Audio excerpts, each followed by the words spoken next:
Shalom saudaraku sekalian, kali ini saya ingin menyampaikan renungan berjudul Gandum dan Lalang. Untuk itu silakan subscribe, share dan like renungan ini. Tuhan memberkati.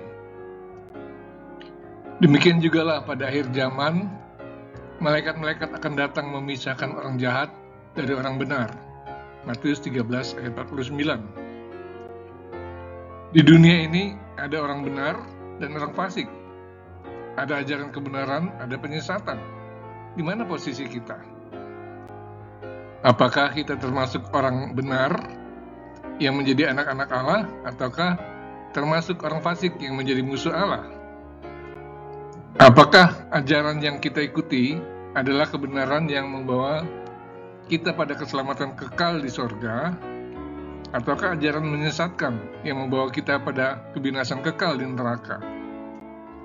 Kerajaan sorga itu seumpama orang yang menaburkan benih yang baik di ladangnya. Tapi pada waktu semua orang tidur, datanglah musuhnya menaburkan benih lalang di antara gandum itu, lalu pergi.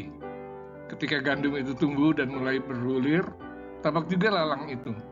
Matius 13, 24-26. Yesus menjelaskan, katanya, orang yang menaburkan benih baik ialah anak manusia. Ladang ialah dunia. Benih yang baik itu anak-anak kerajaan, dan lalang anak-anak si jahat. Musuh yang menaburkan benih lalang ialah iblis. Yesus menempatkan anak-anaknya di bumi ini untuk bertumbuh dan berbuah. Tapi iblis pun menempatkan anak-anaknya di dunia untuk merusak pekerjaan Allah. Anak iblis berusaha menghambat pertumbuhan anak Allah. Maka datanglah hamba-hamba Tuan ladang itu kepadanya dan berkata, Tuan, bukankah benih baik yang Tuan taburkan di ladang Tuan? Dari mana lalang itu? Matius 13 ayat 27. Jawab Tuan itu, seorang musuh yang melakukannya. Lalu berkatalah hamba-hamba itu kepadanya, jadi maukah Tuan supaya kami pergi mencabut lalang itu? Matius 13 ayat 28. Tetapi ia berkata, jangan, sebab mungkin gandum itu ikut tercabut pada waktu kamu mencabut lalang itu. Biarkanlah keduanya tumbuh bersama sampai waktu menuai. Matius 13 ayat 29-30 bagian A.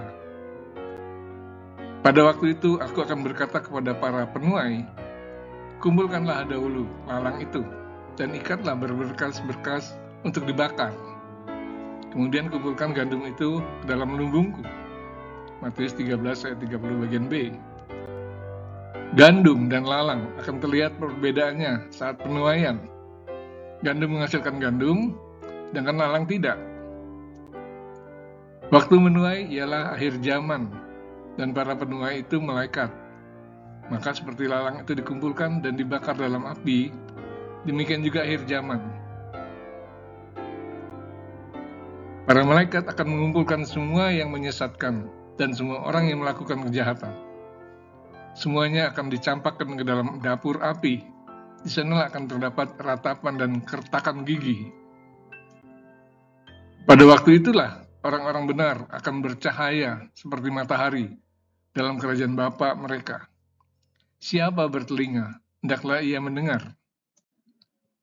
Di manakah posisimu saat ini? Sebagai anak Allah atau anak iblis? Kesempatan untuk percaya pada Tuhan Yesus masih terbuka lebar.